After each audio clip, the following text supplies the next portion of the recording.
പ്രിയമുള്ളവരെ, വചനജ്വാല 1770 ദിനത്തിലേക്ക് പ്രവേശിക്കുന്ന ഇന്ന് 2026 ജൂൺ 6 തിങ്കളാഴ്ച എല്ലാവർക്കും ഏറ്റവും സുന്ദരമായ ഒരു സുപ്രഭാതം ആശംസിക്കുന്നു.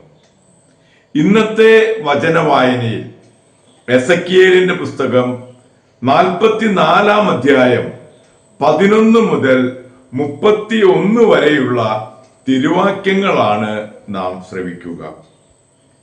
ദേവാലയത്തിന്റെ പടിപ്പുര കാവൽക്കാരായും ദേവാലയത്തിലെ പരിചാരകരായും അവർ എൻ്റെ വിശുദ്ധ സ്ഥലത്ത് ശുശ്രൂഷകരായിരിക്കും.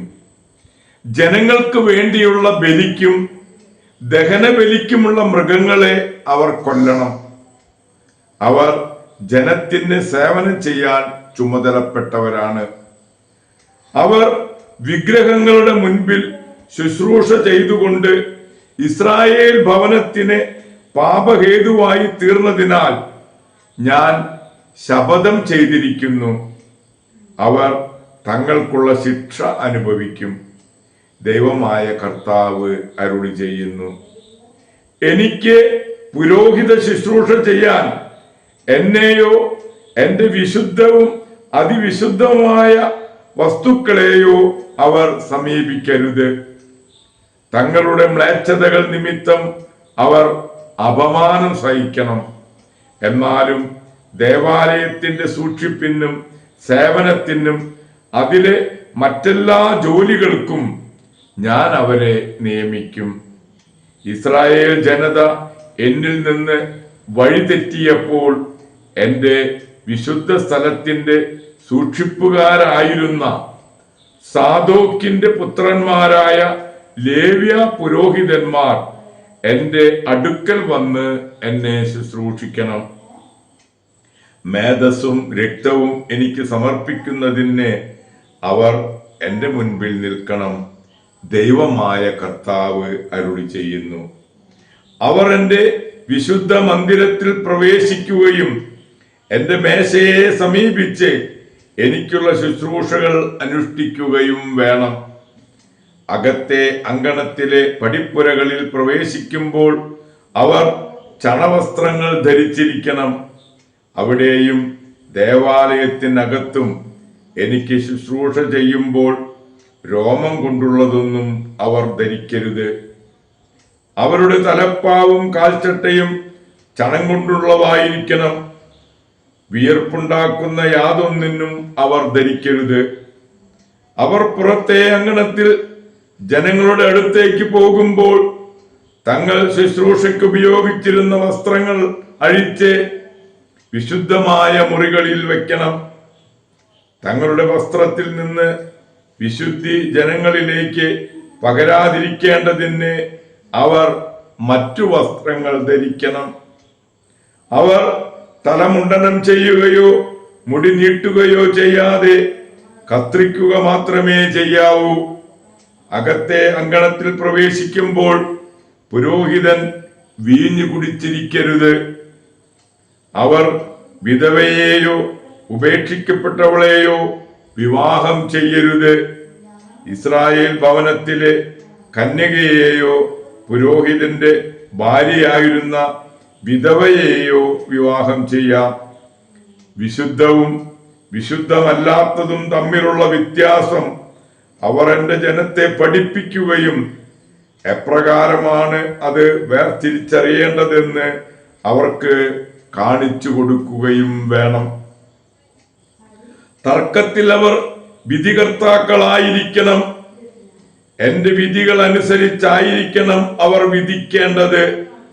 നിശ്ചിത തിരുനാളുകളിൽ അവർ ചട്ടങ്ങളും എന്റെ നിയമങ്ങളും ചട്ടങ്ങളും പാലിക്കുകയും എന്റെ സാബത്ത് വിശുദ്ധമായി ആചരിക്കുകയും വേണം. മൃതശരീരത്തെ സമീപിച്ച് അവർ അശുദ്ധരാകരുത്. എന്നാൽ പിതാവ്, മാതാവ്, മകൻ, മകൾ, സഹോദരൻ, അവിവാഹിതരായ സഹോദരി എന്നിവർക്കു വേണ്ടി അശുദ്ധരാകാം. അശുദ്ധനായ ശേഷം അവൻ 7 ദിവസം കാത്തിരിക്കട്ടെ. അത് കഴിഞ്ഞാൽ അവൻ ശുദ്ധനാകും. ദൈവമായ കർത്താവ് അരുളി ചെയ്യുന്നു, ശുശ്രൂഷയ്ക്കായി അകത്തെ അങ്കണത്തിൽ വിശുദ്ധ സ്ഥലത്തേക്ക് പോകുന്ന ദിവസം അവൻ തനിക്കുള്ള പാപപരിഹാര ബലി അർപ്പിക്കണം. അവർക്ക് പൈതൃകാവകാശം ഒന്നും ഉണ്ടായിരിക്കരുത്. ഞാനാണ് അവരുടെ അവകാശം. നിങ്ങൾ ഇസ്രായേലിൽ സ്വത്തൊന്നും അവർക്ക് നൽകരുത്. ഞാനാണ് അവരുടെ സമ്പത്ത്. ധാന്യബലി, പാപപരിഹാര ബലി, പ്രായശ്ചിത്ത ബലി എന്നിവ അവർക്ക് ഭക്ഷിക്കാം. ഇസ്രായേൽ അർപ്പിക്കപ്പെട്ട വസ്തുക്കളെല്ലാം അവർക്കുള്ളതാണ്. എല്ലാ തരത്തിലുമുള്ള ആദ്യഫലങ്ങളിൽ ആദ്യത്തേതും നിങ്ങളുടെ എല്ലാവിധ വഴിപാടുകളും പുരോഹിതന്മാർക്കുള്ളതാണ്. നിങ്ങളുടെ ഭവനത്തിന് അനുഗ്രഹം ലഭിക്കാൻ നിങ്ങളുടെ തരിമാവിൽ ആദ്യ ഭാഗം പുരോഹിതർക്ക് കൊടുക്കണം. താനെ ചത്തതോ പിച്ചിച്ചീന്തപ്പെട്ടതോ ആയ പക്ഷിയെയോ മൃഗത്തെയോ പുരോഹിതൻ ഭക്ഷിക്കരുത്. ദൈവത്തിന്റെ തിരുവചനമാണ് നാം ശ്രവിച്ചത്. പ്രിയമുള്ളവരെ, ആഗോള കത്തോലിക്ക സഭയിൽ ഇന്ന് നമുക്കേറെ സുപരിചിതയും കന്യകയും രക്തസാക്ഷിയുമായ വിശുദ്ധ മരിയ ഗൊരോത്തിയെ അനുസ്മരിക്കുന്ന പൊൻസുദിനം. ഇറ്റലിയിലെ ദരിദ്ര കർഷകന്റെ മകളായി ജനനം.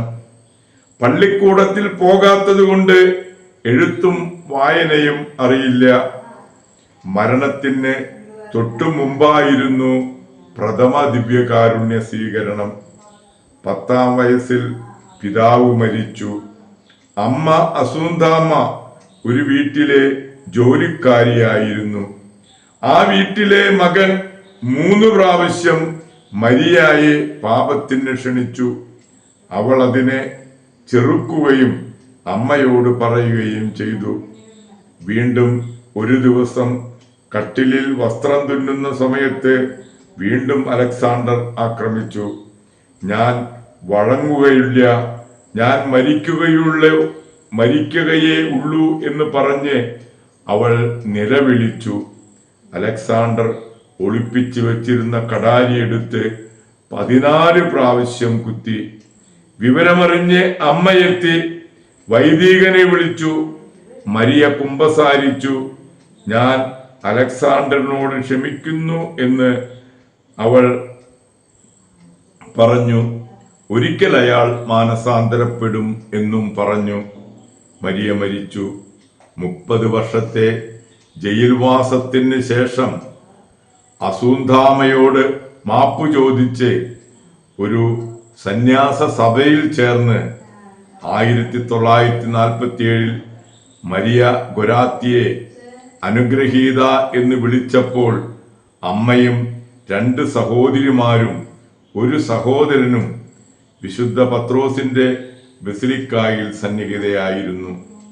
1950 വിശുദ്ധയുടെ നാമകരണത്തിൽ അലക്സാണ്ട്രയും വിശുദ്ധ പത്രോസിന്റെ അങ്കണത്തിൽ മുട്ടുകുത്തിയിരുന്നു. വെറും 12 വയസ്സ് മാത്രം പ്രായമുള്ള, വിദ്യാഭ്യാസം തീരെയില്ലാത്ത മരിയ ഗൊരോത്തിയോട് വിശുദ്ധിക്ക് വേണ്ടി മാധ്യസ്ഥം യാചിച്ച് ഇന്നത്തെ ഈ നല്ല ദിവസത്തിലേക്ക് നമുക്കും പ്രവേശിക്കാം. എല്ലാവർക്കും നല്ല ഒരു തിങ്കളാഴ്ച ദിവസം ആശംസിക്കുന്നു. ദൈവം നമ്മെ ഓരോരുത്തരെയും സമൃദ്ധമായി അനുഗ്രഹിക്കട്ടെ.